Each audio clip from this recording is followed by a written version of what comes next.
Hi, welcome back to my channel. Of course, if you've come back again, I know you like what you see, and if you like what you see, please like, share and subscribe. Now today we are going to do another segment in the nursing perspective segment that I've decided to create on my book channel. Today we are going to talk about how to structure an essay. In other words, it's all about how to write an essay that you will pass, but an essay that you'll more than pass, an essay that you will gain knowledge from.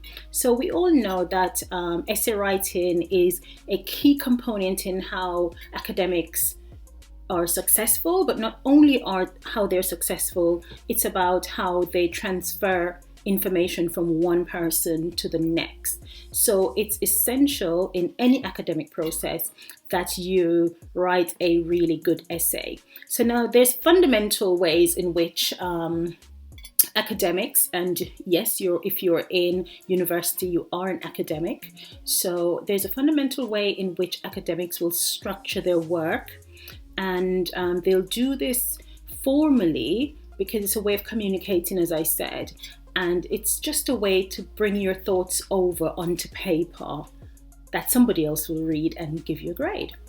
Of course, if you learn how to write an essay, it is comparative to writing a journal in the future. This might be what you'd like to do. You'd like to be an academic.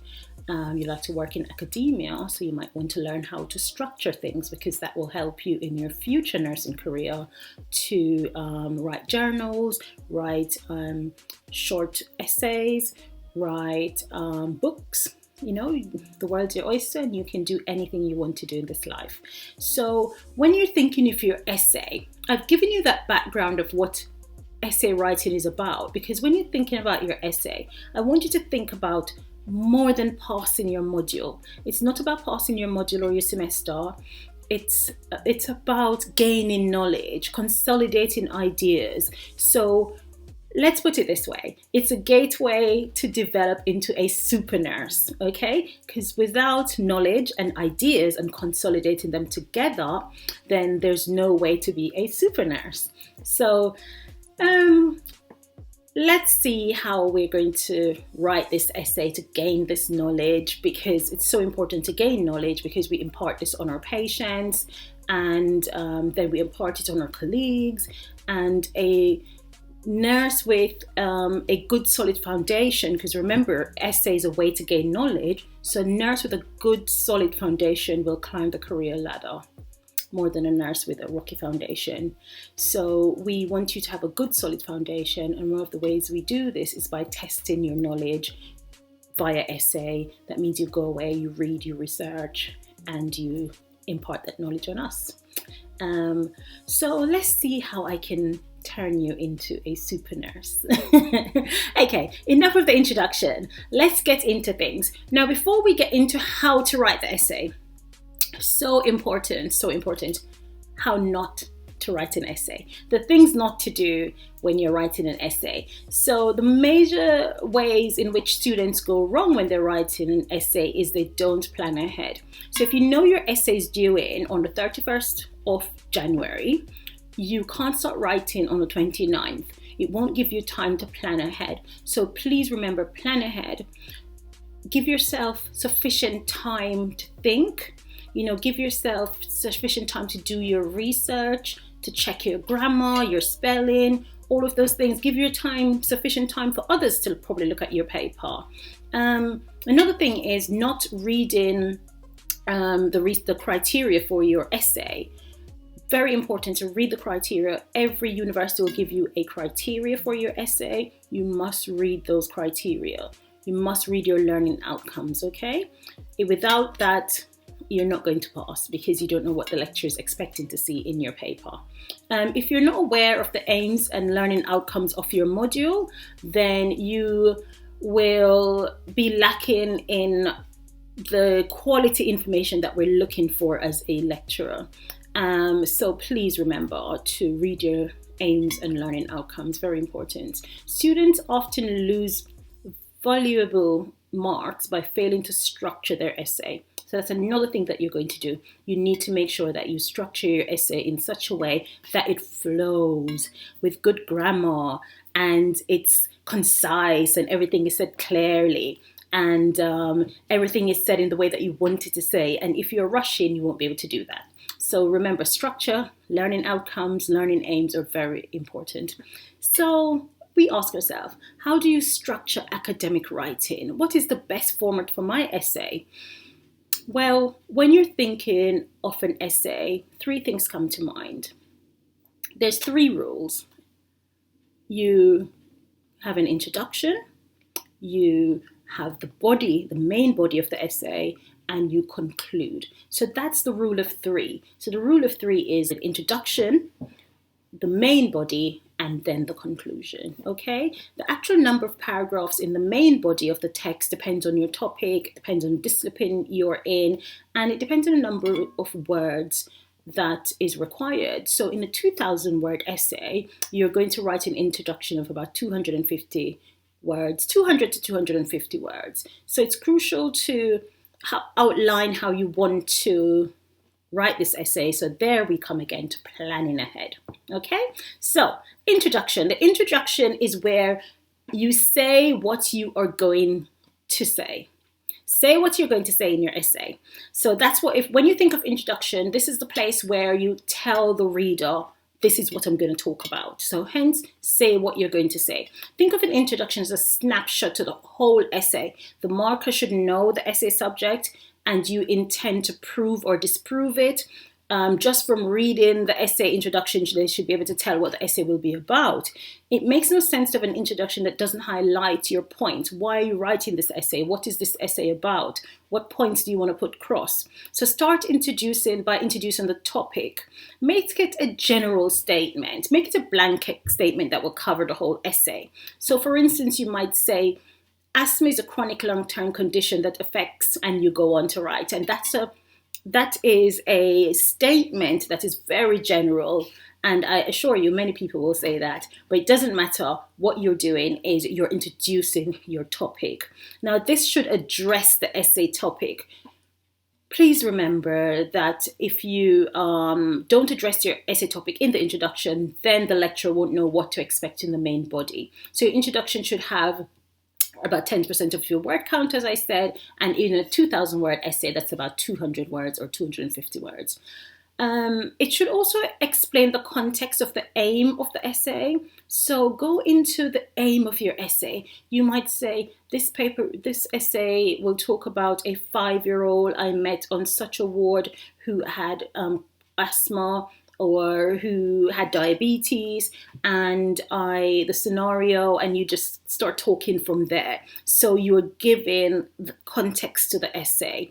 Indicate how you will answer the questions. So state your argument, indicate how you will answer that argument, okay?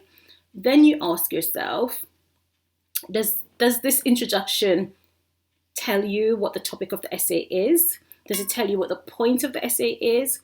What the essay plans to do? If no, go back and add that information. If yes, then you're ready to move on to the main body of the essay. So the 3 questions you're going to ask yourself. Does it tell you what the topic of the essay is? What the point of the essay is? What the essay plans to do? And if you don't have those 3 things, then you need to go back and make sure that that's in your introduction. Okay, so now you have those 3 things. We're going to move on to the main body. Now the main body is where you're going to pick up most of your points. So this is where you are going to say it. So everything that you mentioned that you're going to discuss in your introduction, now is your time to say it. So this is the longest part of your essay. In nursing essays, we tend to showcase our knowledge and skills in this way. We do this in the main body of the essay. So develop argument, points, put forward the reason that support these arguments you declare in your introduction. So you might have declared something in your introduction. This is where you put forward the argument to declare this introduction. Use your references and quotations to strengthen your argument. So whatever you're saying, you should say, this person, this researcher said this, the NICE guidelines say that, the British Heart Foundation says, whatever it is, but use your quotations and your references to strengthen your arguments. If you have something that you want to say, and this is your own personal view, you must say, in my opinion. Remember, in my opinion means that this is my view. It might be right, you might not agree, it might be wrong, but this is my opinion, okay? So remember to do that. So first and last sentences of paragraphs are very important. The first sentence should tell the reader something clear, specific, and to the point that you're going to discuss. So the first sentence outlines clear, specific instructions. This is what I'm going to talk about. This is what's happened. This is what I'm going to discuss. The paragraph might be about, let's say, patient-centered care or pathophysiology, pathopsychology of whatever scenario you're talking about. The last sentence now, so that's the meaty bit in your paragraph. When you get to the last sentence, this should make relevance to the point that you've made. So this should make it more clear. So it points clearly to whatever you've been discussing. So if you've been discussing pathopsychology, pathophysiology, then this will wrap it all up in the very last sentence. So let's think about individual paragraphs. Let's think about how you would structure a paragraph, because I've told you it needs to be meaty, it needs to talk about one thing, but let's see how to really structure it. So in terms of individual paragraphs, the key structure and convention that you should use should be grouping together similar ideas. So what you don't want to do is you don't want to be talking about hypoglycemia. So you're talking, so diabetes is your long-term condition, you're talking about hypoglycemia, and then you talk about a leg ulcer at the same time in that paragraph. If you want to discuss both, you need to discuss them in different paragraphs. One paragraph will discuss hyperglycemia in this patient. The next paragraph will probably discuss the leg ulcer in that patient. So that's where your structure comes in. One paragraph for one idea. Remember, no idea you can disseminate. You can never disseminate a single idea in one sentence. So a paragraph will probably be about 6 sentences long. And that's how you get your idea across. So group similar ideas together and similar ideas and constructs together. Don't jump around. Use subheadings such as assessment, planning, implementation, evaluation, and conclusion. So use subheadings along your essay, because that will break it up for the reader and the reader knows what to expect. So if you're reading an essay and you see that this subheading says assessment, that means in this bit you're looking for the student to talk about, or the author or the writer to talk about assessment. If you see assessment and then the person goes on to talk about evaluation, then they're all over the place. They're jumping all over the place, okay? So individual paragraphs should be differentiated typographically. Typographically means that you are allowing spacing. So you'll do this according to your university. Usually it's Harvard referencing, and usually it's about double space or 1.5. So to make sure that you are separating your paragraphs, you will double space it, or you will 1.5 space it so it's not together. So no 2 paragraphs should be together. That would not be 2 paragraphs, that would be 1. So you give it the space that's allocated by the university. Think of paragraphs as like mini essays. So you start with a topic and a sentence to introduce the main point of the paragraph, explain the point further, provide evidence for the point, then you interpret, you analyze the evidence, then you summarize the point, and then you indicate how it links to the overall larger argument. And this is not hard to do. Once you grasp that you're discussing one point in that paragraph, you're never going to discuss 2 points in one paragraph. Yeah, each paragraph should link to the next in transition in terms of words. So if you wanted to link hypoglycemia to the leg ulcer, you might want to say something on the end of that paragraph, like the patient came in for hypoglycemia. However, we also noticed that she had a leg ulcer. And then you start your next paragraph and you start talking about that leg ulcer.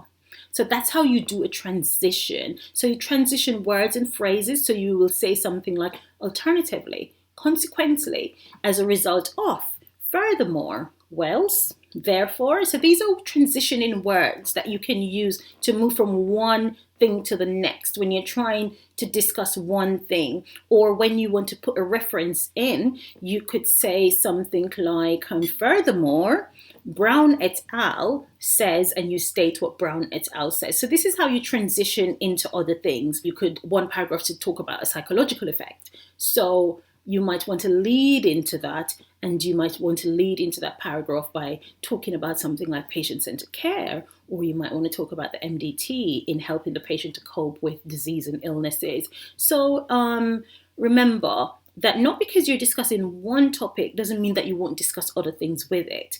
So, as I said before, if you're discussing the psychological aspects of the disease on the patient, you might want to say how you offered patient-centered care by including their family. You might want to say you offered, there was the MDT meeting that incorporated all these people. So you can talk about other things, but it must be in relation to the main point. The paragraphs should be placed in a logical and consistent order. Very, very important. Needs to be logical. There's times when you're writing your essay and you are on paragraph 6 and you're thinking, paragraph 6 doesn't sit well in where it is. It might sit better in between paragraph 4 and 3. So you might slot it into that area because it fits well in that area. This is why you need time to go over your essay. You need time to read through your essay, extract things, put things in. So this is where the time constraints come in, and you must have at least a week. You must finish your essay at least a week before the submission date, and it gives you enough time to go over it. So the paragraphs should be placed in a logical order, as we say. They should be progressive, so you must progress one paragraph into the next. Your ideas should be critically analyzed, and you should use frameworks. So you're thinking of every essay as a nursing student. Every single essay must mention the nursing and midwifery guidelines. You talk about national guidelines, local guidelines, policies and protocols. What you don't do is to go on NHS Choices that is meant for patients and reference them, because they're for patients. They're not really for clinicians. For clinicians, we need to make it a little bit more juicy. We need to see medical language in clinicians' writing. So check all the information that is included and make sure that the paragraph flows. Then you're ready to talk about your conclusion. So in your conclusion, you are going to, nothing new, you're going to say what you have said. So conclusion is saying what you have said. So you're going to summarize the reasons that support your argument with no new information, remind the reader of what you have covered, your main findings, give them some evidence-based recommendations, and explain how you have answered the question whilst incorporating patient-centered care. So to give an example, you might say, at the beginning of the scenario, when the patient was admitted to the ward, I didn't understand the difference between type 1 and type 2 diabetes. But as I started looking after this patient and I read the NICE guidelines and I read other expert ideas, then I begin to understand the difference between type 1 and type 2 diabetes. And this will be very helpful in my nursing career because I can take this forward. Can you see? You've summarized an argument. You have covered your findings and what you've done. You've evidenced your recommendations by saying that you've read the NICE guidelines, and you've explained what you will do in the future. So you've incorporated patient-centered care, and that care will move on to other patients as well. So the conclusion, it is useful to know that you've learned something. It's always good to show the lecturer that you've learned something from your scenario or from whatever has happened. So to conclude everything, you should begin your argument in your head before you start writing. So you've chosen something to write about. Start thinking about it in your head. State your argument in the introduction. So we're wrapping up the whole thing now. Everything together, we're going to state an argument in the introduction and then spend the rest of the essay presenting the reasons and evidence that make it valid. Give some thought to the order in which you present these. What would you what would you do if you were reading this essay? Think about that. You know, what if you were reading this paper, what would you think? What would be the clearest and the most convincing way to sequence your reasoning? And do understand that you can introduce a belief in the introduction, and then in your conclusion, you found that that belief has no legs to stand on because there is a documentation that you've read, a national guideline that you've read that says that your belief is no longer valid. That was 5 years ago, and now best practice, new evidence is saying that that's old information, and so therefore you've changed the way you thought. So I hope that is helpful.